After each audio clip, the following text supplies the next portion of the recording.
دوستو السلام علیکم۔ آج ہم جانیں ان نبیوں کی قوموں کے بارے جنہیں اللہ تعالیٰ نے ہلاک کر اور جنہوں نے اللہ کے حکم کا نام مانا اور اللہ کی نافرمانی کی اور جن پر اللہ کا عذاب آیا۔ چلیے شروع کرتے ہیں۔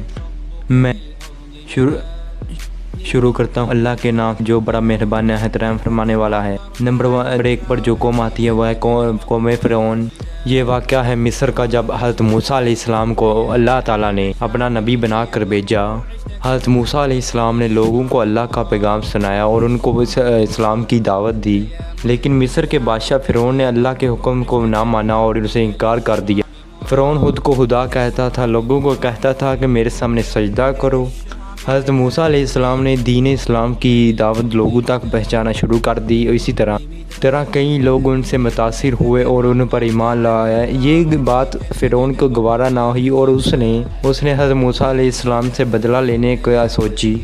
اسی طرح اللہ کی طرف سے حضرت موسیٰ علیہ السلام کو حکم ملا کہ جو ان پر ایمان لائے ہیں وہ انہیں لے کر یہاں سے روانہ ہو جائیں۔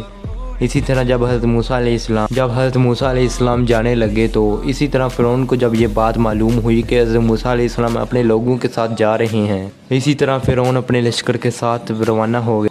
بیچ میں ایک سمندر تھا۔ اللہ کا حکم آیا کہ اے موسیٰ اپنی لاٹھی پتھر پر مارو۔ اسی طرح اللہ کے حکم سے سمندر 2 حصوں میں جدا ہو گیا۔ یہ بھی اللہ کا ایک معجزہ تھا۔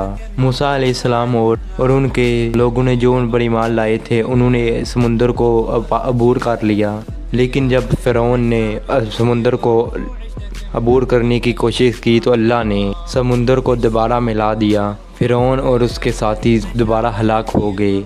اللہ نے آنے والی قوموں کے لیے فرعون کی لاش کو عبرت بنا دیا، اور آج بھی فرعون کی لاش میوزیم میں پڑی ہوئی ہے، اور اسی طرح یہ قوم ہلاک ہو گئی۔ اور اسی طرح اللہ نے جو دوسری قوم کو ہلاک کیا اس کا نام قوم نوح ہے، جنہوں نے نوح علیہ السلام کی باتیں نہ مانی۔ اللہ تعالیٰ نے حضرت نوح علیہ السلام کو اپنا پیغمبر بنا کر بھیجا۔ اللہ کے حکم سے انہوں نے لوگوں کو دین کی دعوت دینا شروع کر دی۔ اسی طرح انہوں نے حضرت نوح علیہ السلام کو جھٹلایا اور آپ کی بات نہ سنی۔ اسی طرح آپ نے فرمایا کہ اے اللہ، انہوں نے میری بات نہیں مانی، اور میرے اور ان کے بیچ تو ہی فیصلہ کر دے اور ان لوگوں کو بچا لے جنہوں نے میری بات مانی۔ اسی طرح حضرت نوح علیہ السلام کو کشتی بنانے کا حکم آیا اللہ کی طرف سے، اور حضرت نوح علیہ السلام کا بیٹا بھی کافر نکلا۔ حضرت نوح علیہ السلام اپنی کشتی میں لوگوں کو لے کر سوار ہوئے، اور جن لوگوں نے ان کی بات نہ مانی انہیں اللہ تعالیٰ نے ہلاک کر دی، اور بار کی وجہ سے یہ سب ڈوب کر مارے گئے، اور جنہوں نے حضرت نوح علیہ السلام کی بات مانی انہیں اللہ تعالیٰ نے بچا لیا۔ پارٹ 2 کے لیے کمنٹ ضرور کریں اور کمنٹ میں ماشاءاللہ ضرور لکھیں۔ ملتے ہیں کسی اور ویڈیو میں، تب تک کے لیے اللہ حافظ۔ دعاؤں میں